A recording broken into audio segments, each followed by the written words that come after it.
Hello students, welcome to school जी। आज हम शुरू करेंगे हमारा chapter 2 acids, bases and salts. इस लेक्चर में आप समझ पाएंगे कि एसिड्स क्या होते हैं, classification of acids, physical properties of acids and chemical properties of acids. तो शुरू करते हैं हमारा लेक्चर 1 ऑफ चैप्टर 2। सबसे पहले एसिड्स क्या होता है, तो एसिड्स को समझने के लिए साइंटिस्ट्स ने कुछ थ्योरीज डिराइव की, जिनमें से सबसे पहले थ्योरी है Arrhenius concepts of acid. Arrhenius ने, जो कि एक स्वीडिश साइंटिस्ट थे, उन्होंने 1884 में एक थ्योरी दी जिसको हम कहते हैं concepts of acid and basis, जिसके अकॉर्डिंग उन्होंने एसिड्स की डेफिनेशन दी on the basis of ionization. Ionization का मतलब आयंस में कन्वर्ट हो जाना। तो according to Arrhenius concept, acids वो केमिकल सब्सटेंसेस हैं जिन्हें जब आप वाटर में डिसॉल्व करेंगे तो वो हाइड्रोजन आयन में डिसोसिएट होंगे या आयोनाइज होंगे। फॉर एग्जाम्पल HCl, ये हमारा हाइड्रोक्लोरिक एसिड है। जब आप इसको वाटर में डिसॉल्व करेंगे या जब आप इसका एक्वस सोल्यूशन बनाएंगे, एक्वस सोल्यूशन मतलब किसी भी सब्सटेंस को आप वाटर में डिसॉल्व कर दें तो वो उस पर्टिकुलर कंपाउंड का एक्वस सोल्यूशन बन जाता है। जैसे यहाँ हाइड्रोक्लोरिक एसिड का एक्वस सोल्यूशन, जब आप इसको वाटर में डिसॉल्व करेंगे तो आपका हाइड्रोक्लोरिक एसिड डिसोसिएट हो जाएगा हाइड्रोजन आयन प्लस आपका क्लोराइड आयन अलग सेपरेट हो जाएगा। अब हाइड्रोजन आयन बहुत अनस्टेबल होता है, वेरी अनस्टेबल, इसीलिए ये तुरंत वाटर मॉलिक्यूल से रिएक्ट करके हाइड्रोनियम आयन बना लेता है, H3O पॉजिटिव, जिसको हम कहते हैं हाइड्रोनियम आयन। तो बेसिकली जो concept of acid according to Arrhenius है वो ये है कि concentration of hydrogen ion increases, यानी कि नंबर ऑफ हाइड्रोजन आयन बढ़ जाते हैं जब आप एक केमिकल सब्सटेंस को वाटर में डिसॉल्व कर देते हैं। तो अगर आपके number of hydrogen ions increase हो रहे हैं तो मतलब कि वो सब्सटेंस आपका एसिडिक सब्सटेंस है। हाइड्रोजन आयन अनस्टेबल होता है, इसीलिए वो तुरंत वाटर मॉलिक्यूल से रिएक्ट करके हाइड्रोनियम आयन में कन्वर्ट हो जाता है। अब आर्हेनियस कॉन्सेप्ट का एक ड्रॉबैक है कि आपको हर एक केमिकल सब्सटेंस का एसिडिक या बेसिक नेचर जानने के लिए उसको वाटर में डिसॉल्व करना पड़ता है। तो दैट इज द लिमिटेशन। ये आर्हेनियस कॉन्सेप्ट की एक लिमिटेशन है जिसको ओवरकम किया ब्रॉन्स्टेड लॉरी कॉन्सेप्ट ने। ब्रॉन्स्टेड और लॉरी दो साइंटिस्ट हैं जिन्होंने मिलकर के एक कॉन्सेप्ट दिया। इनके अकॉर्डिंग एसिड्स वो सभी केमिकल सब्सटेंसेस हैं जो हाइड्रोजन आयन डोनेट करते हैं या फिर प्रोटॉन डोनेट करते हैं। Students, hydrogen ion is nothing but a proton. हमें पता है कि एटम के न्यूक्लियस में एक प्रोटॉन, एक न्यूट्रॉन होता है और इलेक्ट्रॉन उसके चारों तरफ रिवॉल्व करता है। सिंस यहाँ हाइड्रोजन पर एक पॉजिटिव चार्ज है, मतलब इसके पास एक इलेक्ट्रॉन कम है। जो इसका एक इलेक्ट्रॉन था वो इससे ले लिया गया है, इसने किसी को डोनेट कर दिया है, किसी अलग एटम को डोनेट कर दिया है। तो इसके पास अब कोई इलेक्ट्रॉन नहीं है, इसके पास सिर्फ एक प्रोटॉन है। 1H1 हाइड्रोजन के पास ऑलरेडी एक न्यूट्रॉन नहीं होता, it is neutron less species. तो अब इसके पास सिर्फ एक प्रोटॉन है, तो इसीलिए इसको प्रोटॉन कहते हैं। तो ब्रॉन्स्टेड लॉरी के अकॉर्डिंग जो केमिकल सब्सटेंस प्रोटॉन या हाइड्रोजन आयन को डोनेट कर देता है उसको हम कहते हैं Bronsted Lowry acid. For example HCl plus NH3 यानी कि हाइड्रोक्लोरिक एसिड प्लस अमोनिया, जब इनकी रिएक्शन होगी तो हाइड्रोक्लोरिक एसिड अपना हाइड्रोजन आयन अमोनिया को डोनेट कर देगा और ये क्लोराइड आयन और अमोनिया कन्वर्ट हो जाएगा अमोनियम आयन में। ये अमोनियम आयन है, ये क्लोराइड आयन है। तो इस तरह से आप देख सकते हैं कि ये हाइड्रोक्लोरिक जो है ये एसिडिक प्रॉपर्टी शो कर रहा है क्योंकि इसने एक हाइड्रोजन आयन को डोनेट किया है। अकॉर्डिंग टू आर्हेनियस कॉन्सेप्ट, जब भी हम केमिकल स्पीशीज को वाटर में डिसॉल्व करते हैं तो अपॉन आयोनाइजेशन प्रोटॉन रिलीज होता है, हाइड्रोजन आयन रिलीज होता है, जो कि बहुत अनस्टेबल है, इसीलिए वो वाटर से रिएक्ट करके हाइड्रोनियम आयन में कन्वर्ट हो जाता है। जबकि ब्रॉन्स्टेड-लॉरी के अकॉर्डिंग जब भी आप देखेंगे किसी भी केमिकल सब्सटेंस में अगर उसमें टेंडेंसी है हाइड्रोजन आयन को डोनेट करने की, तो उस सब्सटेंस को हम कहते हैं Brønsted-lorry acids. Classification of acids, classification जो किए गए एसिड्स पर वो इंपॉर्टेंट पॉइंट्स को डिस्कशन में रखते हुए किए गए, जिनमें से बेसिकली हमारे 4 इंपॉर्टेंट पॉइंट्स हैं। सबसे पहला, on the basis of strength. Strength के बेसिस पर देखें तो एसिड्स को 2 पार्ट्स में क्लासिफाई किया गया, स्ट्रॉन्ग एंड वीक। वो सारे एसिड्स जो कंप्लीटली आयोनाइज हो जाते हैं, मतलब उनके पास जितने भी हाइड्रोजन आयंस हैं वो सारे के सारे हाइड्रोजन आयंस अपने दे देते हैं, उनमें आयोनाइज हो जाते हैं, उन एसिड्स को बोलते हैं स्ट्रॉन्ग एसिड।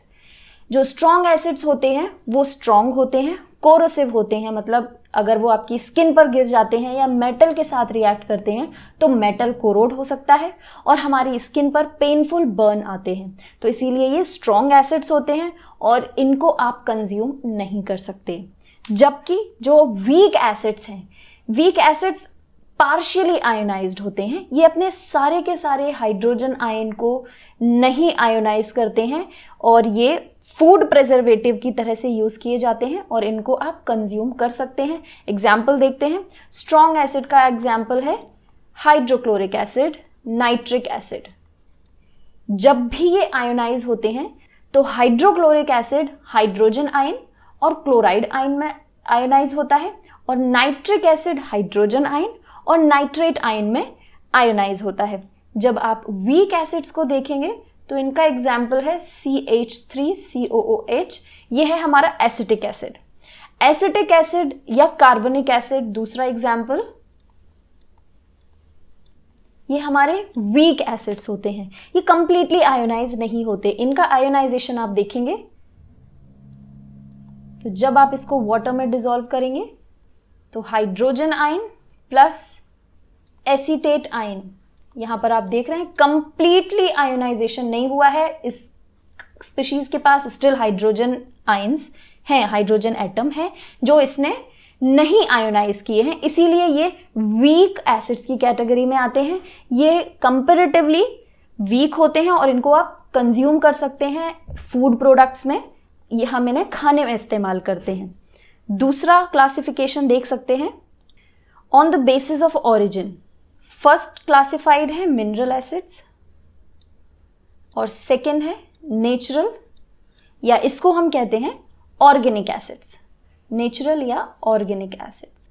मिनरल एसिड्स वो एसिड्स होते हैं जो मिनरल्स से बनाए जाते हैं, जैसे क्लोराइड आयन, नाइट्रेट आयन, इनसे जो बनाए जाते हैं हम लैब में बनाते हैं, इनको केमिस्ट्री लेबोरेटरी में इनका सिंथेसिस किया जाता है, तो इन एसिड्स को बोलते हैं मिनरल एसिड्स। जबकि जो नेचुरल और ऑर्गेनिक एसिड्स होते हैं वो नेचुरली अकरिंग एसिड्स हैं, जैसा कि नाम से ही क्लियर है, नेचुरल अकरिंग एसिड्स, और ये भी फूड प्रिजर्वेटिव की तरह यूज़ किए जाते हैं। एग्जाम्पल आप देखेंगे तो मिनरल एसिड का एग्जाम्पल है hydrochloric acid, nitric acid, sulphuric acid, ये सभी आपके मिनरल एसिड्स हैं। और नेचुरली एसिड्स को देखेंगे, ऑर्गेनिक एसिड्स को देखेंगे तो एसिटिक एसिड, कार्बोनिक एसिड, ये सभी आपके नेचुरल एसिड्स हैं। अगला क्लासिफिकेशन किया जाता है on the basis of concentration. Concentration के बेसिस पर देखेंगे तो फर्स्ट पार्ट है कॉन्सेंट्रेटेड एसिड्स और सेकंड है डाइल्यूट एसिड्स। कॉन्सेंट्रेटेड एसिड में high percentage of acids in aqueous solution होता है, इसीलिए हम इसको कॉन्सेंट्रेटेड एसिड बोलते हैं। For example 90% of hydrochloric acid और 60% ऑफ हाइड्रोक्लोरिक एसिड। तो आप यहाँ देख सकते हैं, इसका मतलब है कि 90 ml आपका हाइड्रोक्लोरिक एसिड है और उसमें 10 ml वाटर को ऐड करके उसको 100 ml तक मेकअप किया गया है। इसी तरह से यहाँ पर 60 ml एसिड है और उसमें 40 ml वाटर को मिक्स करके उसको मेकअप किया गया है 100 ml तक, तो ये आपका high percentage of acid content है, इसीलिए ये कॉन्सेंट्रेटेड एसिड है। और डाइल्यूट एसिड्स में water content as compare to concentrated acid ज़्यादा होता है। अगर आप इसमें और वाटर ऐड कर देंगे तो एसिड की परसेंटेज कम होती जाएगी, वाटर की परसेंटेज बढ़ती जाएगी। डाइल्यूट अगर आपको किसी भी सॉल्यूशन को करना है तो आप उसमें पानी ऐड कर दीजिए, वाटर ऐड कर दीजिए, वो आपका सॉल्यूशन डाइल्यूट हो जाएगा। अगला और नेक्स्ट क्लासिफिकेशन है on the basis of basicity. Basicity means number of replaceable hydrogens. Number of replaceable hydrogen atoms या hydrogen ions present in one molecule of acid. तो यहाँ आप देख सकते हैं बेसिसिटी के बेसिस पर अगर आप देखेंगे तो 3 टाइप के एसिड्स हैं। First one monobasic, then dibasic और तीसरा है ट्राइबेसिक।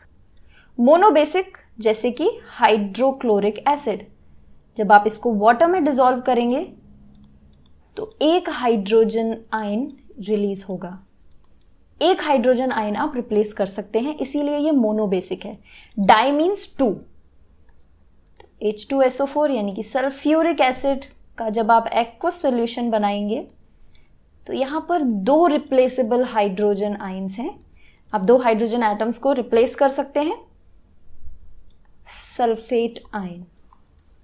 ट्राइबेसिक में आता है आपका फॉस्फोरिक एसिड, यहां पर 3 हाइड्रोजन आयंस हैं जिनको आप रिप्लेस कर सकते हैं। तो इस तरह से ये क्लासिफिकेशन है on the basis of strength, on the basis of origin, on the basis of concentration and on the basis of basicity. Physical properties of acids. Acid जो टर्म लिया गया है, जो ये नाम लिया गया है, ये टर्म डेराइव है आपका लैटिन वर्ड एसिडस या अकैर से। अकैर इसका मीनिंग होता है सार, यानी कि खट्टा, जो कि टेस्ट में खट्टा हो। तो इसीलिए जो भी आपके सब्सटेंसेस टेस्ट में खट्टे होते हैं वो आपके जनरली एसिड्स की कैटेगरी में आते हैं। एसिड्स आपके फिजिकल प्रॉपर्टीज का मतलब होता है कि उसका टेस्ट, शेप, टेक्सचर कैसा है। तो यहाँ पर टेस्ट की बात करेंगे कि टेस्ट इसका खट्टा होता है, it is sour in taste. जब भी आप एसिड के कांटेक्ट में आते हैं तो ये आपके लिए हार्मफुल है, पेनफुल बर्न देता है और मेटल को भी ये कोरोड करता है। Chemical properties of acids. तो केमिकल प्रॉपर्टीज हम इन पॉइंट्स पर डिस्कस करेंगे। Action on litmus, second reaction with water, reaction with metal, reaction with metal carbonates and bicarbonates, reaction with metal oxides and reaction with bases। तो सबसे पहले देखते हैं action on litmus. Litmus paper एक indicator है जिसके बारे में हम डिटेल में आगे हमारे लेक्चर्स में पढ़ेंगे। फिलहाल आप ये समझ सकते हैं कि लिटमस पेपर एक ऐसा इंडिकेटर होता है जो हमें एक सॉल्यूशन की प्रॉपर्टी बताता है कि ये सॉल्यूशन एसिडिक है या बेसिक है। लिटमस पेपर रेड और ब्लू दोनों कलर में आपको केमिस्ट्री लैब में मिलता है। तो अगर आप ब्लू लिटमस पेपर को किसी एसिडिक सब्सटेंस में डिप करेंगे या कुछ एसिड की ड्रॉप आप ब्लू लिटमस पेपर पर डालेंगे तो वो आपका कन्वर्ट हो जाता है रेड कलर में। जितने पोर्शन एसिड से कांटेक्ट में आएगा वो उतना portion of paper red colour में कन्वर्ट हो जाएगा, blue litmus to red litmus. तो आप देख सकते हैं यहाँ पर जब भी आप एसिड की रिएक्शन कराएंगे लिटमस पेपर से, तो अगर आप ब्लू लिटमस से कराएंगे तो वो रेड में कन्वर्ट हो जाएगा। रेड लिटमस पेपर इसके साथ कोई कलर चेंज नहीं करेगा। अगर आप रेड लिटमस पेपर को एसिड में डिप करेंगे तो उसका कलर चेंज नहीं होगा, लेकिन जब ब्लू लिटमस पेपर को आप एसिड में डिप करेंगे तो वो रेड कलर में कन्वर्ट हो जाएगा। Next, reaction with water. Reaction आप जब भी किसी भी एसिड की वाटर से कराते हैं, तो फॉर एग्जाम्पल हाइड्रोक्लोरिक एसिड या हाइड्रोब्रोमिक एसिड, कोई भी एसिड आप ले सकते हैं। सपोज हम यहाँ पर सल्फ्यूरिक एसिड लेते हैं, हाइड्रोजन आइंस और उस पर्टिकुलर एसिड का कॉन्जुगेट बेस डिसोसिएशन मिलता है। कॉन्जुगेट बेस का मतलब होता है अगर आप उस स्पीशीज से, उस सब्सटेंस से हाइड्रोजन को हटा लेंगे तो जो बचेगा वो आपका कॉन्जुगेट बेस होगा। जैसे कि यहां पर अगर आपने हाइड्रोजन आयन हटा दिया है तो ये सल्फेट आयन है आपका कॉन्जुगेट बेस। उसी तरह से अगर आप हाइड्रोक्लोरिक एसिड को वाटर से ट्रीट करेंगे तो ये आपका hydrogen ion plus chloride ion, chloride ion यहां पर आपका कॉन्जुगेट बेस है। अब हम पहले ही जान चुके हैं, हमने पहले ही अभी डिस्कस किया है कि जो हाइड्रोजन आयन होता है, जो प्रोटॉन है, वो बहुत अनस्टेबल है, इसीलिए ये वाटर से तुरंत रेडली रिएक्ट करके कन्वर्ट हो जाता है हाइड्रोनियम आयन में। ये है हमारा हाइड्रोनियम आयन।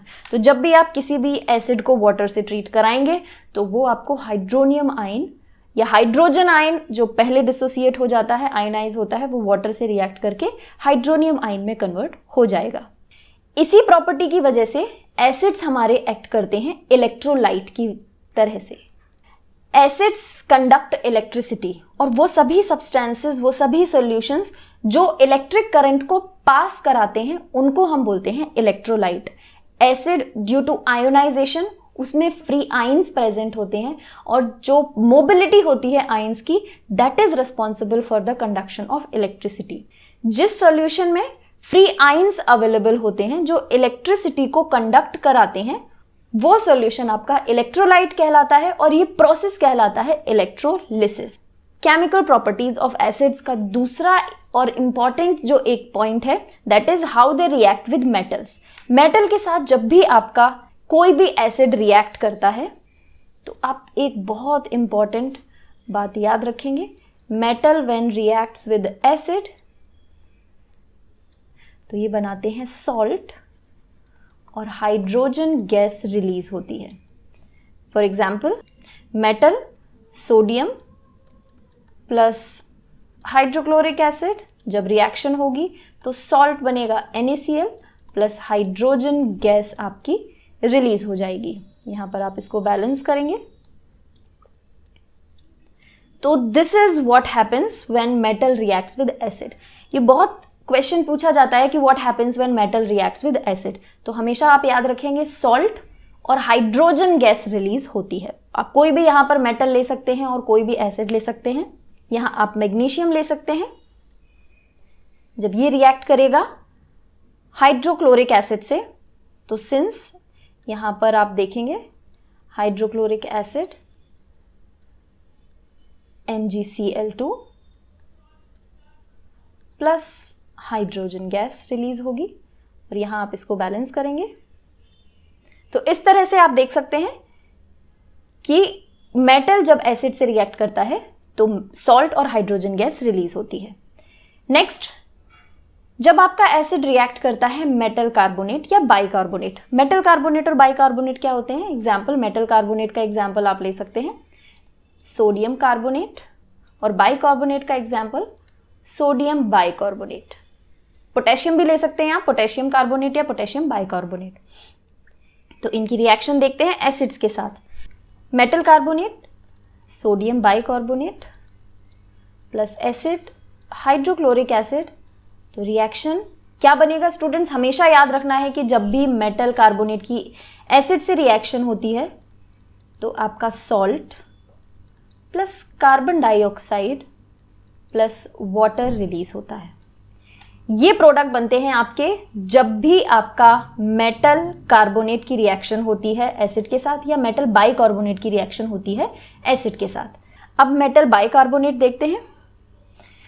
जब मेटल बाइकार्बोनेट यहां पर पोटेशियम बाइकार्बोनेट एसिड के साथ रिएक्ट करेगा तो बनेगा आपका potassium sulphate plus carbon dioxide plus water. ये गैस आपकी रिलीज हुई है तो यहां बना है potassium sulphate plus carbon dioxide plus water. क्या बनता है जब रिएक्शन आपकी मेटल कार्बोनेट्स और बाइकार्बोनेट्स के साथ होती है? तो salt plus carbon dioxide plus water. अब देखते हैं केमिकल प्रॉपर्टीज ऑफ एसिड्स में next, reaction with metal oxide. जब भी आपका कोई एसिड मेटल ऑक्साइड से रिएक्ट करता है तो बनता है सॉल्ट प्लस वाटर। जैसे कि यहां पर एग्जाम्पल देखते हैं हाइड्रोक्लोरिक एसिड जब कैल्शियम ऑक्साइड से रिएक्ट करेगा तो बनेगा calcium chloride plus water. Simple है, सॉल्ट और वाटर आपका प्रोडक्ट बनेगा। नेक्स्ट, जब एसिड्स बेस से रिएक्शन करते हैं, तो जब भी आपका एसिड और बेस की रिएक्शन होती है, acid plus base gives out salt plus water. ये रिएक्शन कही जाती है न्यूट्रलाइजेशन रिएक्शन। इस रिएक्शन को कहते हैं न्यूट्रलाइजेशन रिएक्शन, क्योंकि एसिड के जो इफेक्ट हैं वो न्यूट्रलाइज हो रहे हैं यहाँ पर बेस से, और बेस के जो कैरेक्टरिस्टिक्स हैं वो ओवरपावर हो रहे हैं एसिड से, तो इसीलिए इस रिएक्शन को बोलते हैं neutralization reaction. For example acid देखते हैं, हाइड्रोक्लोरिक एसिड और base sodium hydroxide gives out salt, that is NaCl plus water. तो स्टूडेंट्स, ये है हमारे एसिड्स के क्लासिफिकेशन, उनकी फिजिकल प्रॉपर्टीज और उनकी केमिकल प्रॉपर्टीज। तो आज के अभी तक के सेशन में हमने कौन कौन सी केमिकल प्रॉपर्टीज पढ़ी हैं, क्विकली रिवाइज कर लेते हैं। सबसे पहले action on litmus, blue litmus को रेड में कन्वर्ट कर देता है, ब्लू कलर रेड में कन्वर्ट हो जाता है लिटमस पेपर का। उसके बाद रिएक्शन विद वाटर के साथ जब रिएक्शन होती है तो आयोनाइजेशन होता है, आयोनाइजेशन की वजह से एसिड हमारा इलेक्ट्रिसिटी कंडक्ट करता है, इसीलिए उसको इलेक्ट्रोलाइट बोलते हैं। दूसरा, मेटल के साथ जब भी रिएक्शन होती है एसिड की तो सॉल्ट और हाइड्रोजन गैस रिलीज होती है। मेटल कार्बोनेट और बाइकार्बोनेट के साथ जब एसिड की रिएक्शन होती है प्रोडक्ट्स सेम है, salt plus carbon dioxide plus water. जब मेटल ऑक्साइड के साथ रिएक्शन होती है तो सॉल्ट प्लस वाटर। सेम जब एसिड की रिएक्शन बेस के साथ होती है तो सॉल्ट प्लस वाटर, और इस रिएक्शन को बोलते हैं न्यूट्रलाइजेशन रिएक्शन। नेक्स्ट सेशन में हम बेसिस के बारे में पढ़ेंगे, बेसिस क्या होते हैं, इसके अलग अलग कॉन्सेप्ट्स क्या हैं, इसकी फिजिकल प्रॉपर्टीज और इसकी केमिकल प्रॉपर्टीज डिस्कस करेंगे।